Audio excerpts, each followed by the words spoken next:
Oi, gente. Tudo bem aí?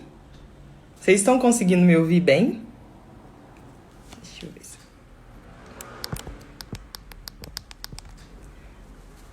Vai me contando aí, gente, se a conexão está boa, se vocês conseguem me ouvir bem. Já vi aqui que a professora Márcia já acessou. Obrigada, professora Márcia, a Lúcia, o João Gabriel, Paulo, Cris, a Laura. Aguardar alguns minutinhos enquanto as pessoas vão entrando, gente. E aí vocês vão dando alguma notícia, se a conexão está boa, se vocês conseguem ouvir bem. Oi, Márcia.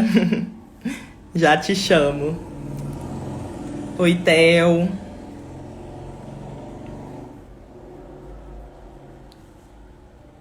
Esperar um minutinho enquanto as pessoas vão acessando.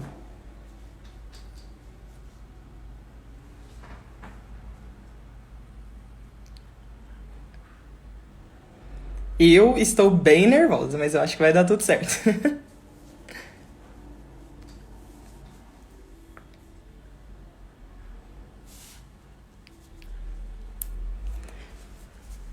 Então, pessoal, eu vou falando algumas informações enquanto as pessoas vão terminando de entrar aí. Para aqueles que ainda não me conhecem, eu sou a Camila Soueneta, eu sou professora aqui da Universidade Federal de Uberlândia, né? Faço parte da coordenação de pesquisa do NEAB, que é o nosso núcleo de estudos afro-brasileiros. E aí a gente está com essa necessidade, né, em meio a esse isolamento social, nós reformulamos a atividade Conversando com o NEAB para que ela aconteça sempre às quartas, em forma de lives aqui no Instagram, né? E aí, no dia de hoje, nós vamos ter a professora Márcia, que vai conversar um pouco com a gente sobre o mundo do trabalho, as relações de trabalho relacionado, né, trazendo a perspectiva nesse momento da pandemia, né? Eu vou colocar a professora Márcia aqui, ela já mandou uma solicitação para entrar na live e a gente pode começar. Deixa eu achar aqui.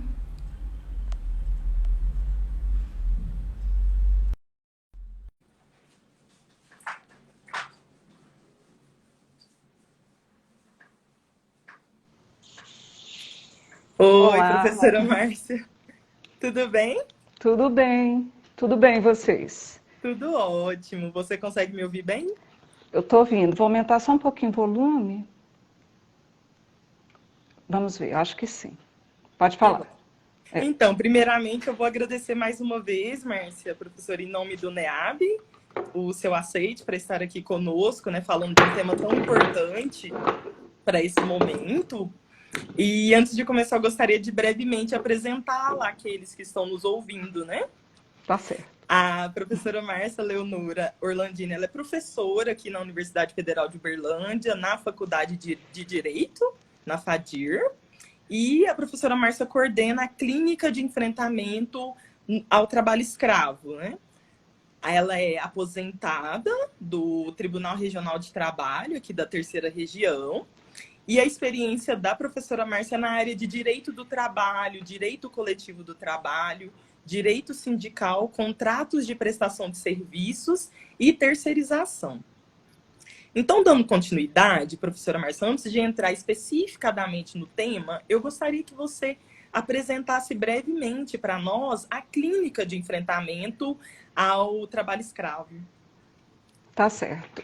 É uma alegria muito grande participar dessa live. Vocês estão ouvindo? Estão ouvindo bem? Sim, eu sim. Tá. Porque debater os temas do mundo do trabalho é sempre bastante necessário. Por incrível que pareça, todas as pessoas precisam trabalhar, todas as pessoas têm empregados. No entanto, parece que quando falamos do trabalho, não estamos falando da nossa vida, da vida do trabalho.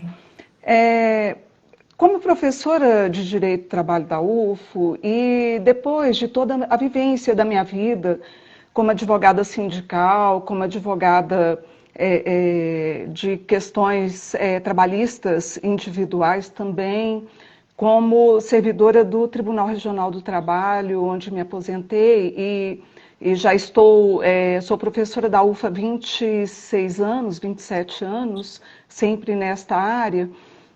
Alguns anos atrás, a nossa clínica é uma clínica relativamente jovem, ela tem 5 anos de existência, mas a clínica de enfrentamento ao trabalho escravo tenta ou busca discutir a relação dos profissionais do direito, dos profissionais que lidam com questões trabalhistas, implementando a legislação e reconhecendo o que acontece na vida, reconhecendo o que acontece no mundo. Então, a clínica tenta trabalhar com um grupo pequeno de estagiários e também de advogados voluntários, porque foram ex-alunos que passaram pela clínica e continuam nos auxiliando. Então, hoje nós temos Alex, Maria, Mariana, Marcela, Paulo, Davi, Luiz Felipe, Maria Tereza, Beatriz.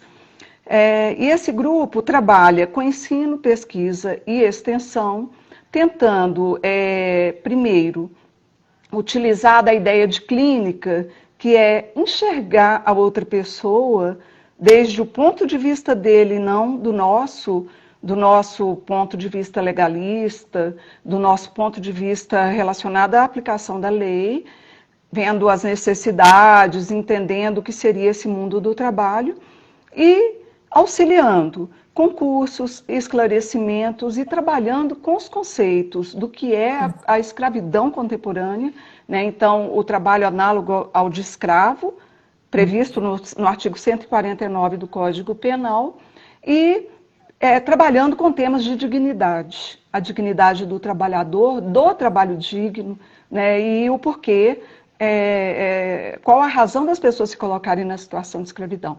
Então, a clínica está lá, está aberta para as pessoas que quiserem conhecer. A nossa sigla é 7, e é Clínica de Enfrentamento ao Trabalho Escravo da UFO, da FADI UFO. Ótimo.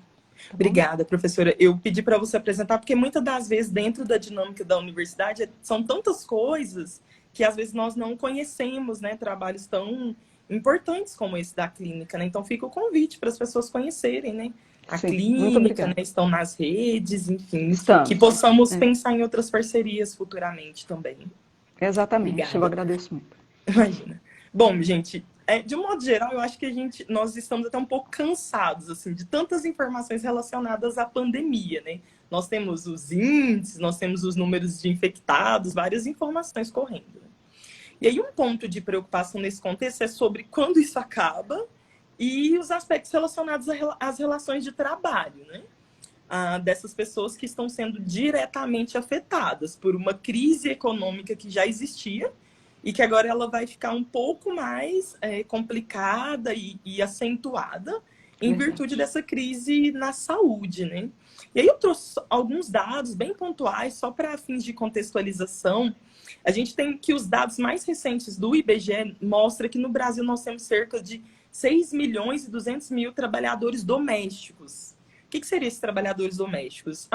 As babás, os motoristas, os cuidadores, faxineiros, mensalistas. E no contexto do NEAB, das relações raciais, nós sabemos que a maioria dessas pessoas são pessoas negras, né? Então, por exemplo, a gente tem dados do IPEA mostrando que essa soma de trabalhadores domésticos, nós temos que mais ou menos 4 milhões dessas pessoas são mulheres negras e cerca de 80% estão trabalhando sem carteira assinada, né?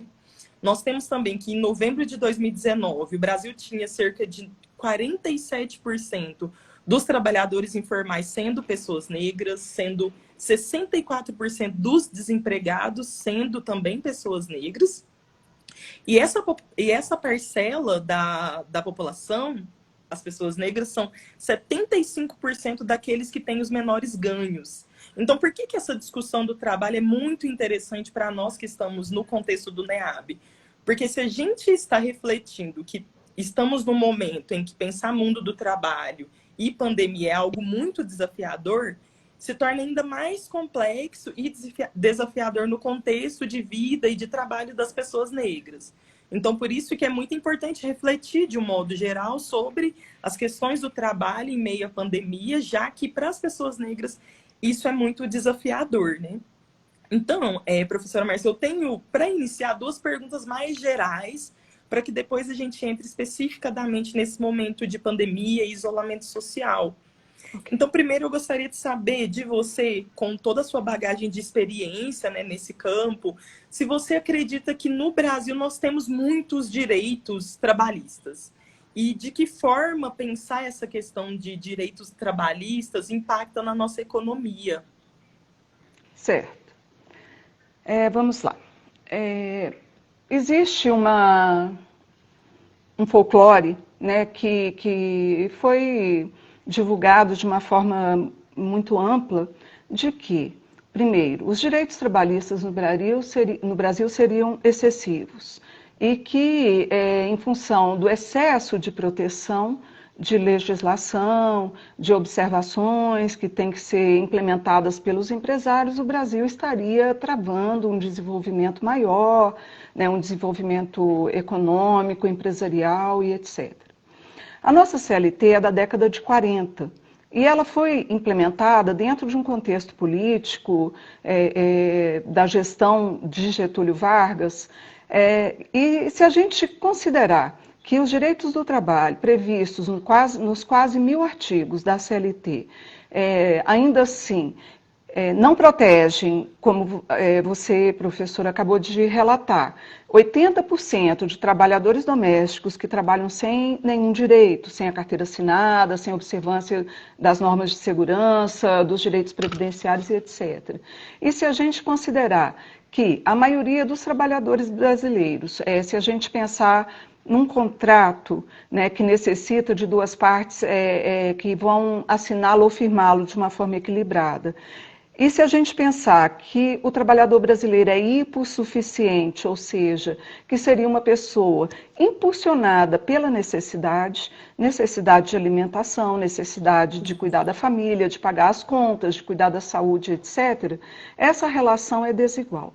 Então, a legislação brasileira, ela não está além das legislações implementadas no mundo inteiro. É bastante comum ouvirmos, o direito do trabalho é só no Brasil, porque nos Estados Unidos o direito do trabalho não existe. Não existe o direito do trabalho como um direito especializado, ou uma justiça especializada.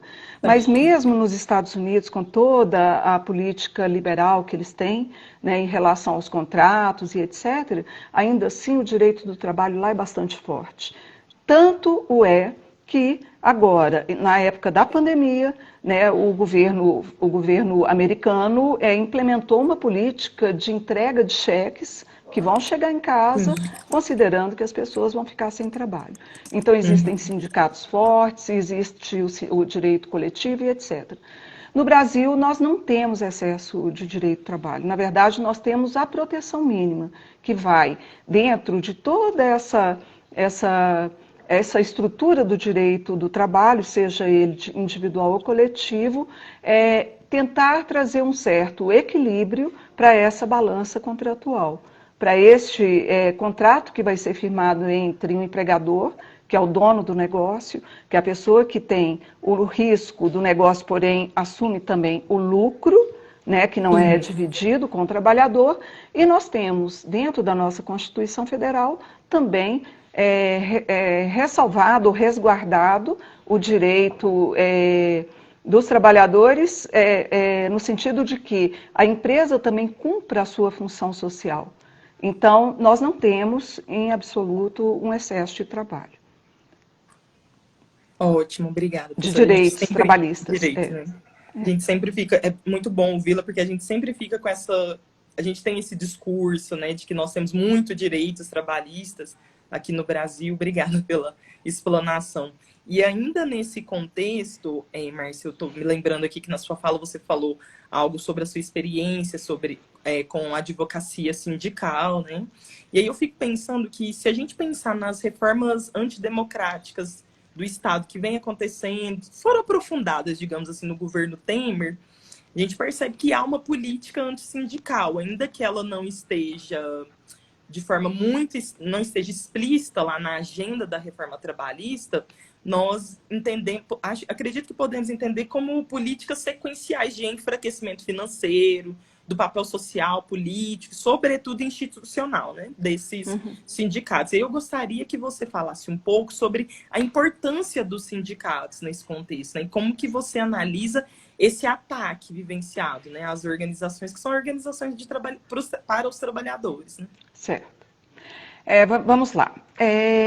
O direito coletivo, se a gente pensar na história, né, da construção do direito do trabalho como um todo, o direito coletivo antecede o direito individual. Por quê? O alicerce do direito coletivo é a solidariedade. Então, quando as pessoas pós-Revolução Francesa, pós-Revolução Industrial, quando as pessoas começaram a trabalhar totalmente desprotegidas, sem direitos, né, sempre confiadas de que poderiam fazer um contrato e não podiam, porque a necessidade sempre foi superior a tudo, a solidariedade dos trabalhadores, a união dos trabalhadores, que criou o direito coletivo. O direito coletivo é todos juntos, reivindicando condições que serão distribuídas individualmente. Então, o direito sindical ele foi construído pela União dos Trabalhadores. Sim. E ele é cíclico e é antigo. Então, os sindicatos eles são fortes por quê? Quando os trabalhadores acreditam na força dessa reivindicação coletiva e na força da representação sindical, né, dos dirigentes sindicais, das pessoas que vão se expor, eles têm muito mais condição de conseguir a proteção e a distribuição de direitos do que sozinhos. E aí, nos anos todos, mesmo considerando que na própria CLT o direito sindical foi, de certa forma, manipulado, né, trazendo benefícios para os sindicatos em troca de uma pacificação dessas relações de trabalho, nós passamos por todos os períodos da história do direito do trabalho brasileiro e da história política brasileira, com os sindicatos sempre cumprindo o seu papel de representação. O direito sindical e o direito coletivo brasileiro estão lá no artigo 7º da Constituição Federal, estão lá no artigo 8º da Constituição Federal e no artigo 9º também. Então, o Brasil incluiu como uma lei maior, como algo, como uma cláusula pétrea, como algo que tem que ser observado, a valorização da negociação coletiva, do direito sindical e das convenções e acordos coletivos. E passamos por greves que eram permitidas, por períodos de greves proibidas, de greves ilegais, de movimento sindical ilegal, e chegamos, pós-Constituição Federal de 88, com os sindicatos mantendo seu papel de representação, de debate, né, cumprindo o papel que os trabalhadores, de um modo geral, deram aos sindicatos, porque quem constrói os sindicatos são os trabalhadores. Sim. A história política, o cenário político e econômico brasileiro sempre vem trazendo a questão sindical e a questão dos trabalhadores para a pauta. Então nós vimos a reforma da Previdência e a reforma trabalhista. Ela não veio sem aviso. Então, mantida essa pauta pós-governo da Dilma e a partir da gestão, né, do governo do Temer, nós assistimos que ele cumpriu o compromisso, que ele tinha com segmentos empresariais. Então, foram várias questões colocadas ali. Primeiro, sempre se fala que existe um excesso de sindicatos no Brasil, sendo que as representações dos sindicatos, elas equivalem às categorias de trabalhadores. Na Constituição Federal de 88, nós não conseguimos implementar o que se chama de pluralidade sindical, que seria quanto os sindicatos fossem convenientes para os trabalhadores. O sistema que está lá no artigo 8º da Constituição Federal é o da unicidade sindical, um sindicato só, por categoria econômica, não por categoria de trabalhadores. Então, eu pertenço ao sindicato ADUFO, à associação ADUFO, enquanto eu for professora da Universidade Federal de Uberlândia. Se eu saio da universidade, vou trabalhar como trabalhadora doméstica, ou aí eu vou participar do Sindicato dos Trabalhadores Domésticos de Uberlândia. Então, a atividade do meu empregador é que vai determinar qual é a minha representação sindical, e isso não é justo. Nós temos convenções da OIT que o Brasil é signatário. E ele, como signatário, tem que cumprir e observar essas convenções. Então, no mundo inteiro, os sindicatos têm o seu papel e são importantes. E o Brasil não pôde simplesmente fechar os sindicatos. O que foi feito, então? Como existia na Constituição Federal o dever, existe na Constituição Federal o dever de prevalecer as convenções coletivas, o que se fez foi retirar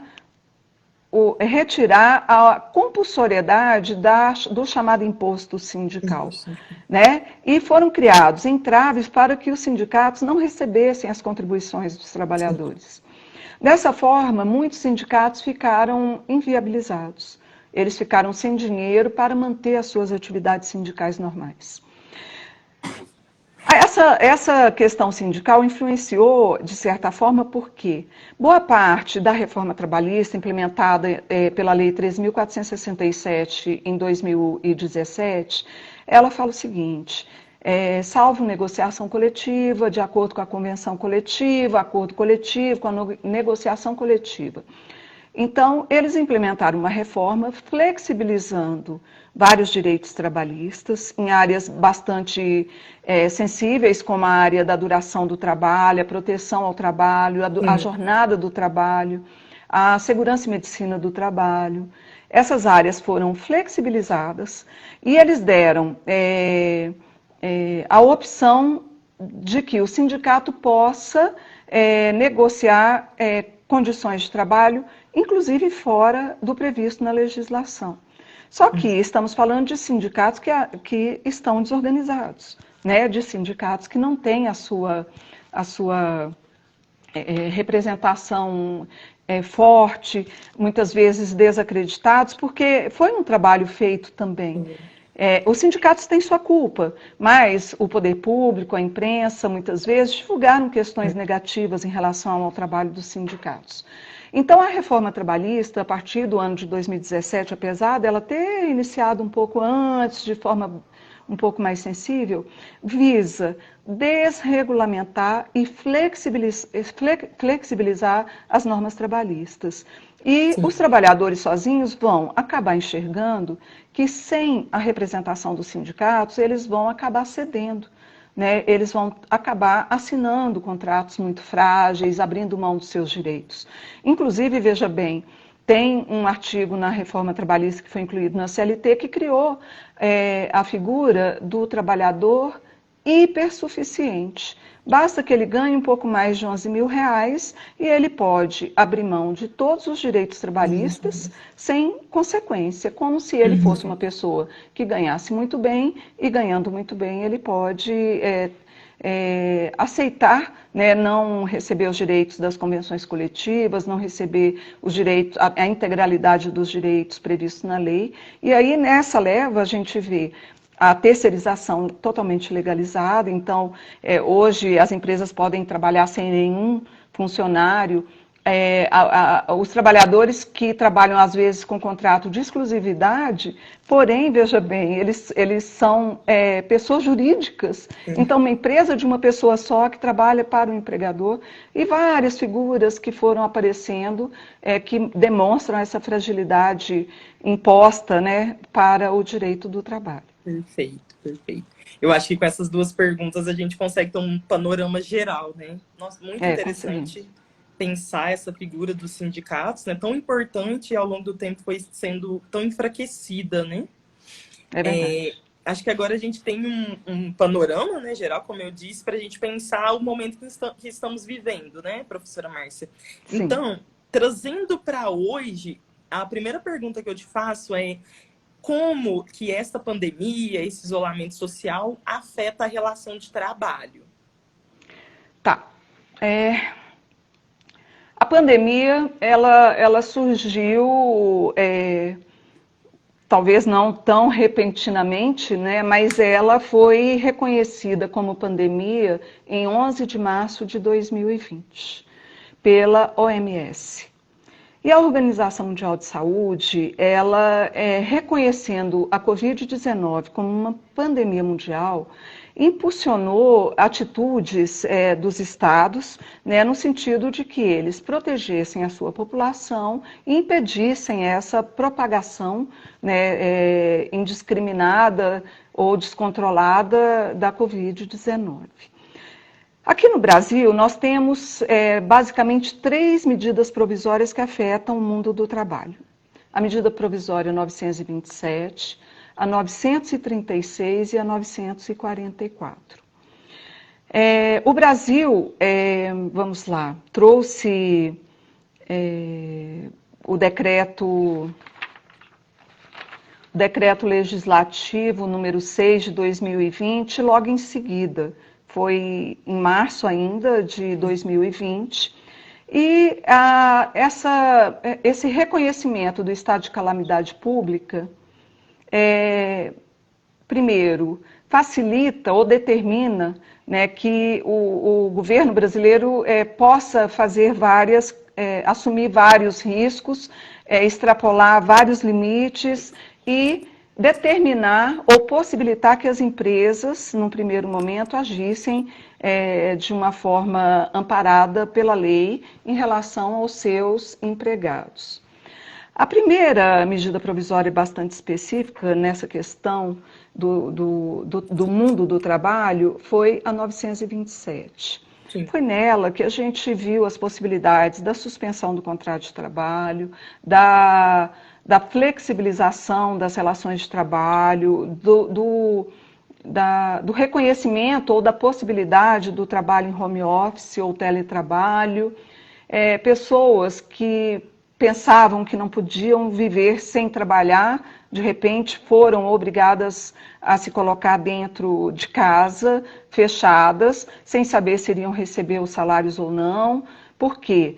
Nós estamos falando do mundo corporativo ou do mundo de empregabilidade, mas estamos falando também dos trabalhadores informais, sim, daqueles que você falou lá no início, né? E são várias categorias. Então, de repente, assistimos o mundo legalizando o delivery, né? Ou esse sistema de trabalho de entregas sem vínculo e com risco todo para a pessoa do Uber, para a pessoa do Rappi e vários outros sistemas que existem. Uhum. E vimos os trabalhadores domésticos, os que tinham a carteira assinada, que têm uma convivência muito próxima com seus empregadores dentro da residência, sendo colocados nas suas casas ou proibidos de entrar nos seus trabalhos. E vimos aqueles que são diaristas, né, que viviam por dia, né, então trabalhando e ganhando, trabalhando e ganhando, trabalhando e ganhando, sem essa possibilidade de recebimento. Essa primeira medida provisória 927, ela foi bastante específica porque ela traz questões separando o mundo entre atividades econômicas necessárias e atividades econômicas não necessárias, desnecessárias. Seriam as questões, o serviço de saúde, né? E aí a gente tinha os gêneros de primeira necessidade, que seriam alimentos, higiene, limpeza, medicamentos, logística, entregas e etc. Isso, toda essa atitude impacta severamente todas as empresas. Isso a gente não pode negar. Existem empresas com um pouco mais de equilíbrio financeiro, né, que estão fazendo doações, que estão mantendo seus empregados e etc.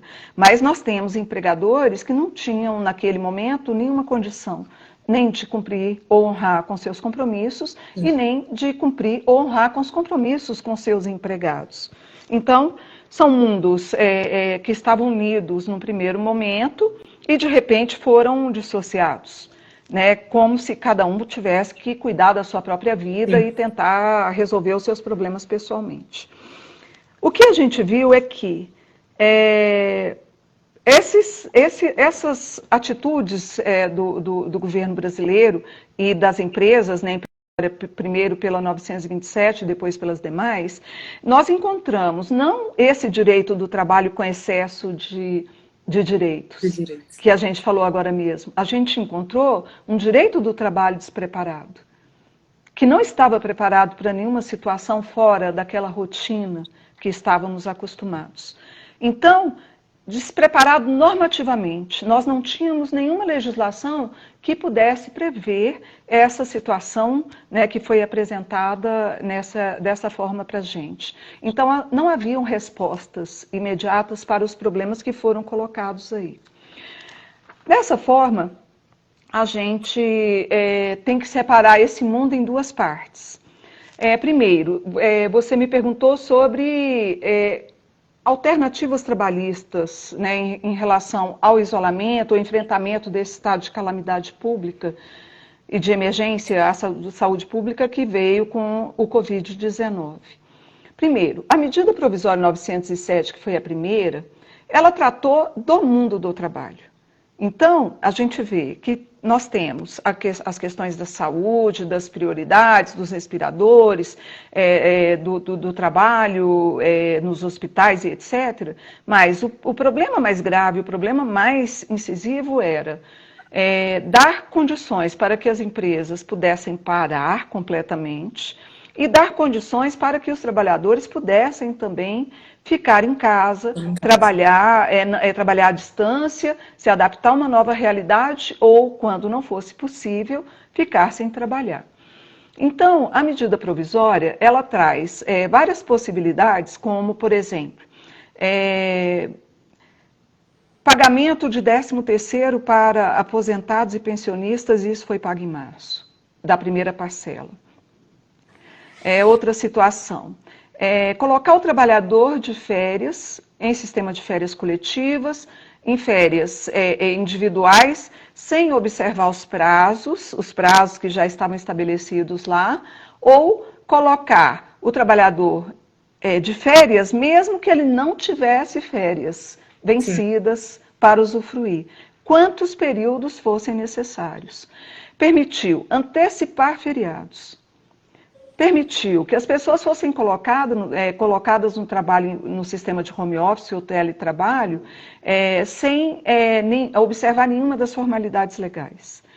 Quando o trabalhador pertencesse a algum grupo de risco ou alguma possibilidade assim, colocar em suspensão completa por no máximo 60 dias, dando o mesmo período posteriormente de estabilidade. Então, a empresa não poderia demitir esse trabalhador. Permitiu a redução proporcional da jornada. E aí veio a primeira questão. Tudo isso feito por meio de acordo individual do trabalho, sem a assistência dos sindicatos. Sim.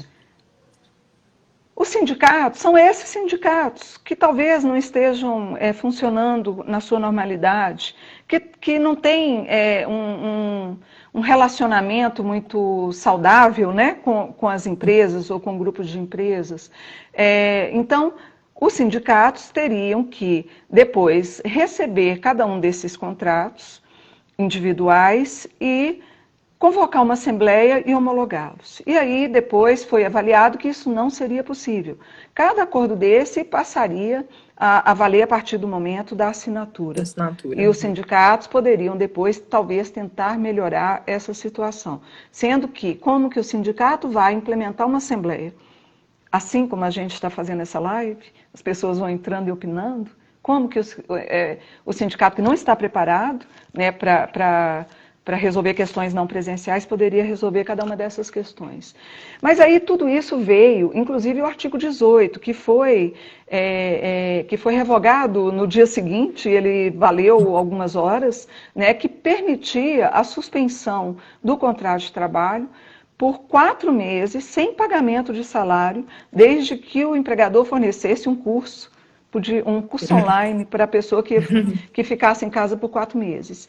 E assim, Aqui em Uberlândia, que é uma cidade do interior, que não é uma grande capital, que tem grandes empresas e muitos empregos e etc., mas aqui em Uberlândia, grandes empresas, algumas empresas fizeram mais de 700 acordos individuais de suspensão do contrato de trabalho por 4 meses. Veja Nossa. bem a rapidez como isso foi implementado.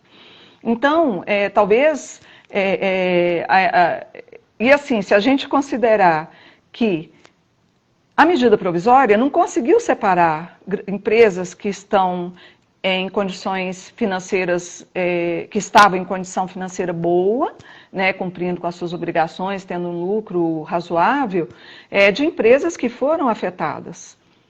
Entende? Aqui não fala que setores como de...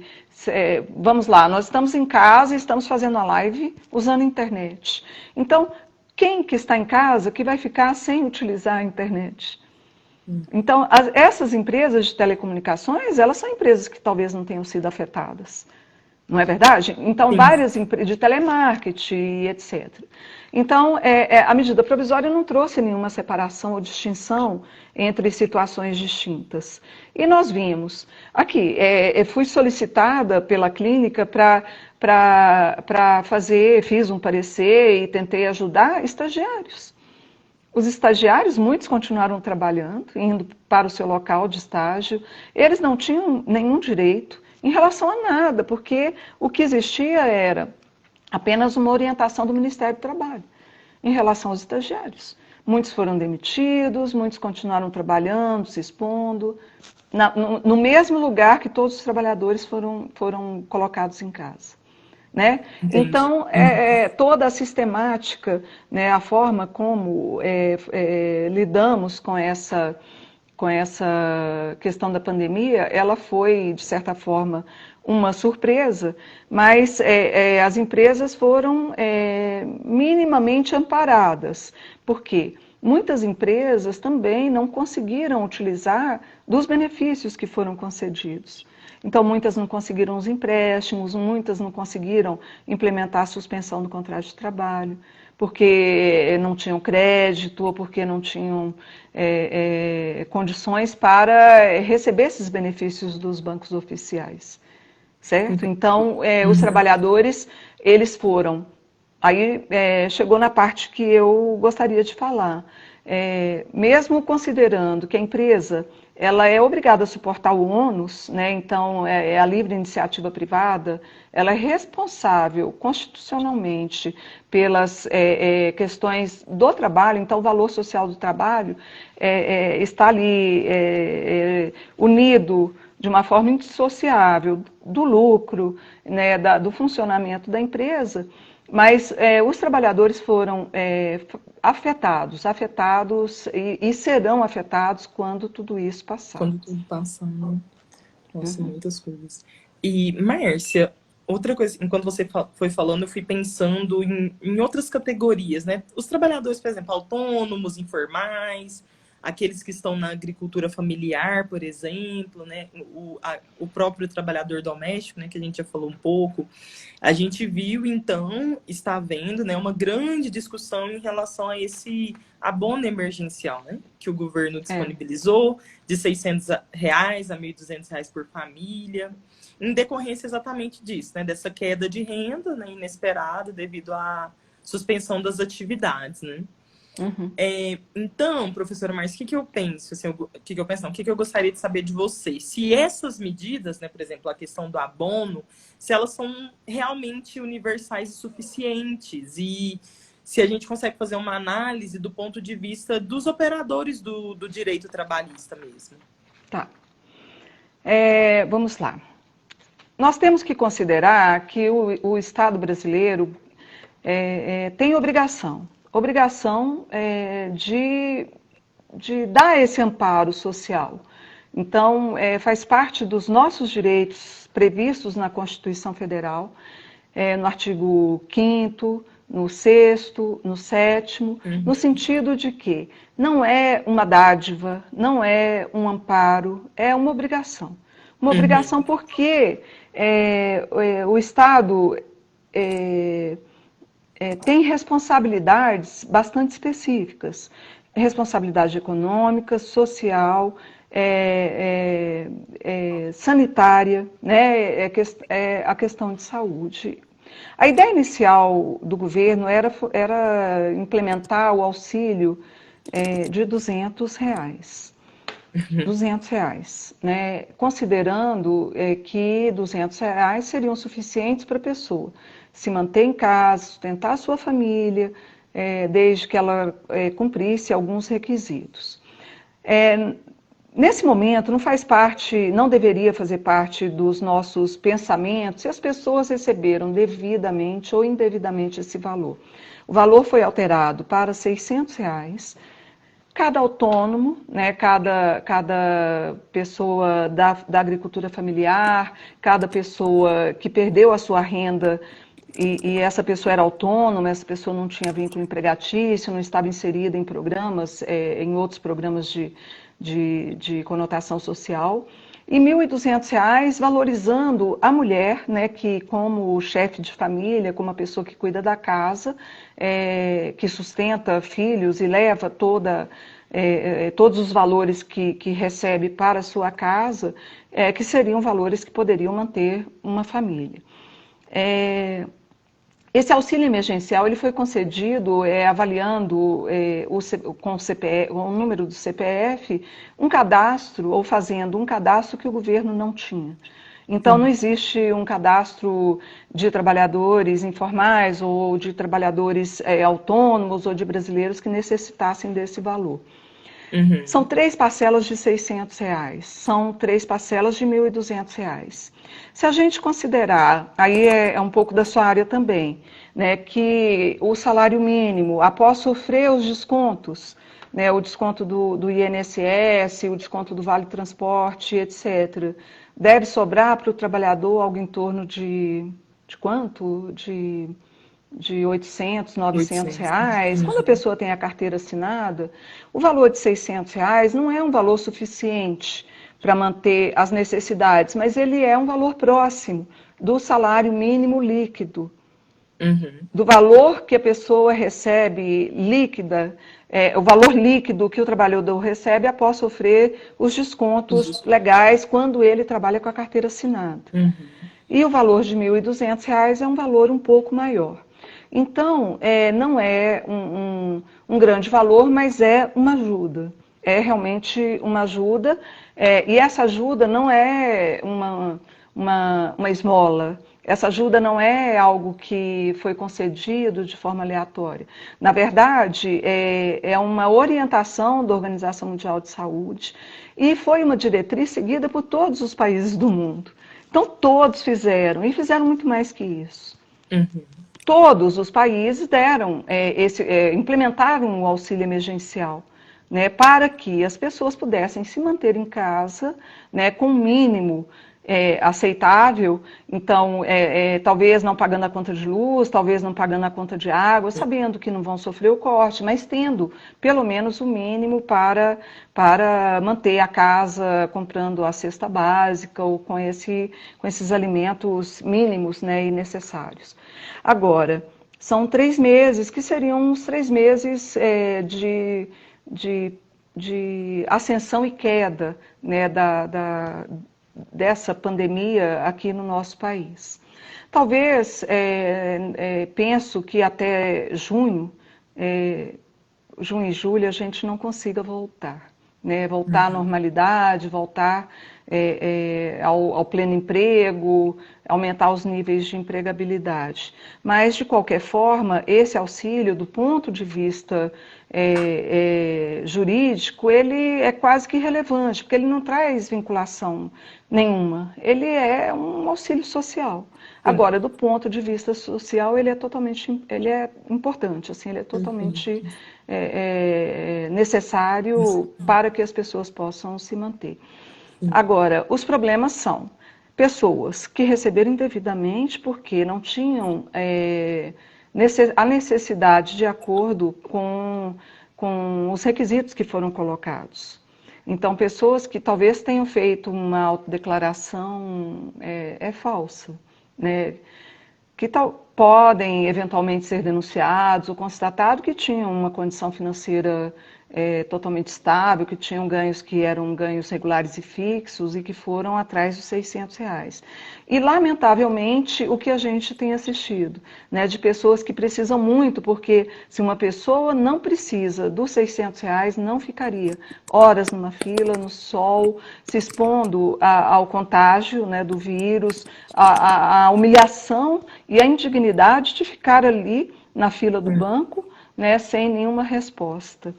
Então, existem grupos de defensores públicos que estão tentando auxiliar, mas do ponto de vista jurídico, o que essas pessoas podem fazer é recorrer administrativamente, porque se tem os requisitos, ela tem o direito de receber. E juridicamente, neste momento, infelizmente, não tem o que fazer, que possa resolver essa questão imediata do recebimento desses valores. Perfeito, perfeito. Aqui a gente. Nossa, são tantas coisas para discutir. É verdade. Já, a gente está com um pouco de tempo ainda. A gente tem algumas perguntas que as pessoas. A gente abriu um espaço, né, durante a semana para que as pessoas enviassem algumas perguntas. Deixa eu escolher uma aqui. Por exemplo. A gente viu, eu queria que você comentasse um pouco, professora Márcia, que a gente viu que o STF reconheceu, né, a Covid-19 como um acidente de trabalho. Queria que você comentasse brevemente sobre isso. Tá. Vamos lá. Quando o acidente do trabalho, ele também vem sendo alvo da reforma trabalhista como um todo. Então, questões relacionadas ao acidente do trabalho, elas já foram flexibilizadas nos textos que sucederam à reforma trabalhista de 2017. Uma das questões, por exemplo, poderia ser o acidente de trajeto, né, que é aquele que acontece desde quando a pessoa sai de casa e chega no seu trabalho. Na verdade, a Covid-19, ela funciona como uma doença que é incapacitante, e o que havia sido tratado antes pelo poder público, pelo governo, através das medidas provisórias que foram implementadas, era no sentido de isentar o empregador de qualquer responsabilidade em relação à doença ocupacional. E não ao acidente do trabalho. A doença ocupacional e a doença do trabalho, elas são equiparadas ao acidente do trabalho. Então, o acidente de trabalho é algo que acontece dentro do seu trabalho. Você é uma enfermeira, está trabalhando num hospital e você sofre um acidente pela explosão de algum equipamento, pela infecção por uma agulha, algo que aconteceu ali. Este seria um acidente de trabalho típico, né, dentro do ambiente laboral, em função, talvez, do não uso de equipamentos de segurança, do trabalho, então o equipamento individual, o EPI, que tem que ser utilizado, e etc. Existem outras questões que são questões relacionadas à doença do trabalho, que são adquiridas ou desenvolvidas pelo trabalho que a pessoa executa, ou pela exposição que ela tem no trabalho. Então, talvez eu possa desenvolver uma doença do trabalho, né, porque, vamos supor que eu tenho um problema de coluna e eu trabalho com limpeza. Então, a outra pessoa, meu colega, trabalha limpando corredores, varrendo, passando rodo, etc. Porém, ele não sente absolutamente nada e nunca vai ter nenhuma consequência em relação a esse trabalho. Mas eu posso ter uma predisposição, eu posso ter algo meu congênito, algo que vai ser agravado pelo trabalho que eu me exponho. Então, o que as medidas provisórias tentaram? Elas tentaram dissociar, né, o adoecimento pela Covid-19 de qualquer relação com o trabalho. Então, a pessoa que está saindo de casa, vai para o seu ambiente de trabalho, pega Um ônibus, às vezes alguém que está no ônibus não observa as medidas, né, de segurança, não usa máscara, não higieniza as mãos, não desenvolve essa pessoa desenvolve essa doença, né, e vai ser hospitalizada, e a empresa estava totalmente resguardada, né, de qualquer consequência em relação ao empregado que continuava trabalhando. Sim. Nós temos todo o pessoal dos hospitais, né, então os médicos, os enfermeiros, os técnicos de saúde, todo o pessoal, os motoristas de ambulância e por aí vai, todo o pessoal que se expõe todos os dias, em todos os momentos do trabalho, ao contágio pela Covid-19. E aí, considerando a continuidade desses trabalhos, considerando tudo isso, tentaram dissociar, né, a Covid-19 da condição de doença ocupacional, de doença do trabalho, daquela pessoa que está trabalhando, daquela pessoa que desenvolveu, né, que adquiriu a doença e desenvolveu as suas consequências. Sempre me lembro do primeiro caso do Rio de Janeiro, lembra? Lembro. A empregadora chegou de uma viagem que fez para a Europa e a empregada doméstica pegou o Covid-19, ficou doente e veio a falecer. A empregadora também foi diagnosticada, fez o tratamento e sarou. Essa empregada doméstica estava dentro da casa, e trabalhou ali, e foi ali que ela realmente, provavelmente, adoeceu, contraiu. E aí, numa situação como essa empregadora não teria nenhuma responsabilidade. Ah, Márcia, mas você quer culpar os empregadores? Culpar. Então, adoeceu no trabalho, então todo médico, enfermeiro, empregado doméstico, cuidador de idoso, não sei o quê, todo mundo que trabalha obrigatoriamente, que são aqueles que não podem ficar em casa, né? Então, esses aí que adoecerem, as consequências serão direcionadas para o empregador?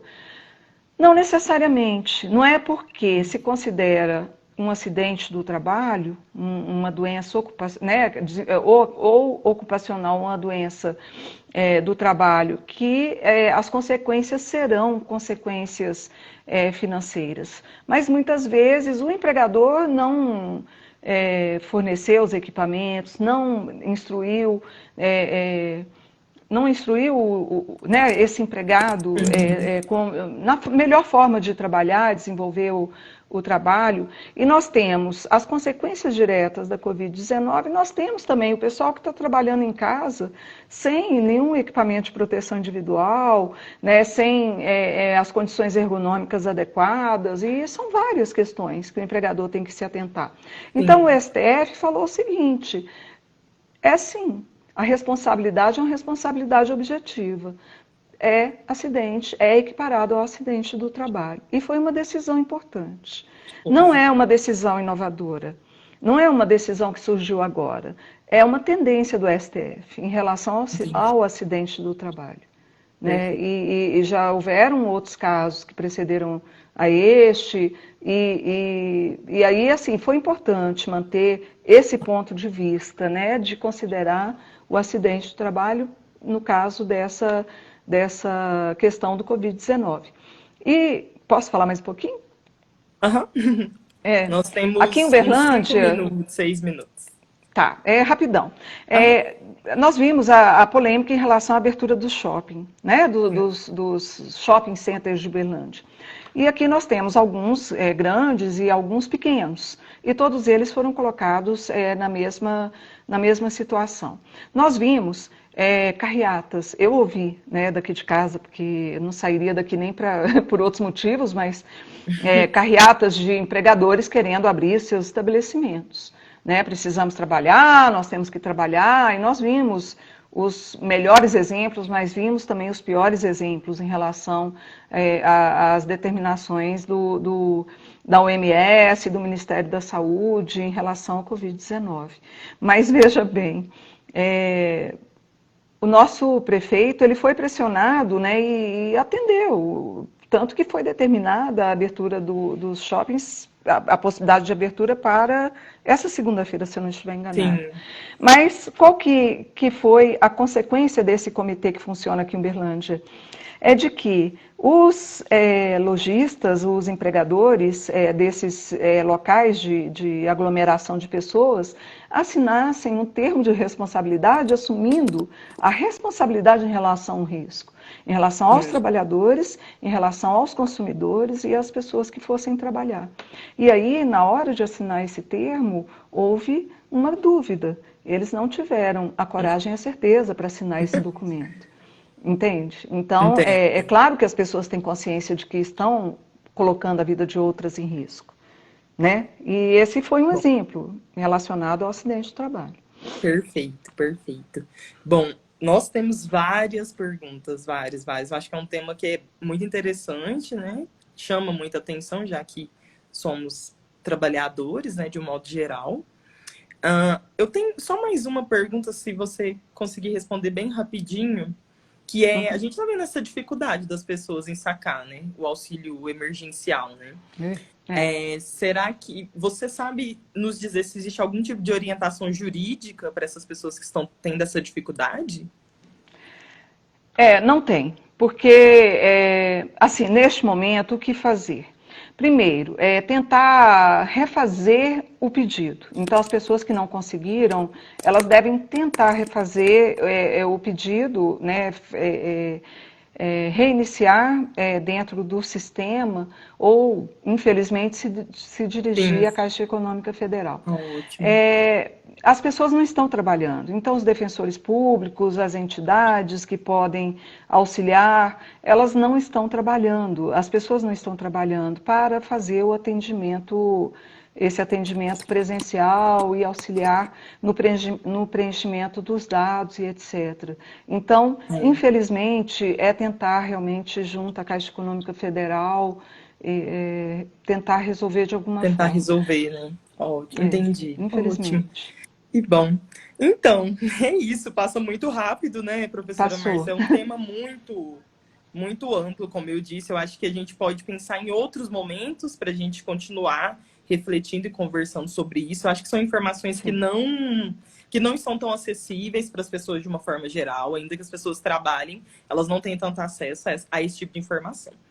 Eu gostaria de te agradecer mais uma vez, Márcia. Muito obrigada. Foi um momento muito bom, muitos aprendizados, né? Que possamos seguir refletindo, né? Fazendo a nossa parte, enfim. Eu gostaria de fazer breve alguns agradecimentos. Agradecer ao João Gabriel, né? O pesquisador associado do NEAB, que pensou essa dinâmica do conversando com o NEAB para que a gente continuasse refletindo sobre vários temas de uma forma online, ainda que tenha essa questão do isolamento Muito social. bom. Agradecer as pessoas que apoiaram, né, essa logística da live, a Lisneide, a Lúcia, o Lucas Guzzo, a Jaqueline. Agradecer a você, Márcia, em nome da clínica, também muito bom saber do trabalho da clínica. A gente aqui do NEAB nós iremos acompanhar o Nós trabalho de estamos à vocês. disposição. Sim. E é isso, gente. Obrigada a cada um de vocês que esteve aqui conosco nessa última hora participando. Nós teremos outras lives, né? Sempre às quartas-feiras, às 6h30.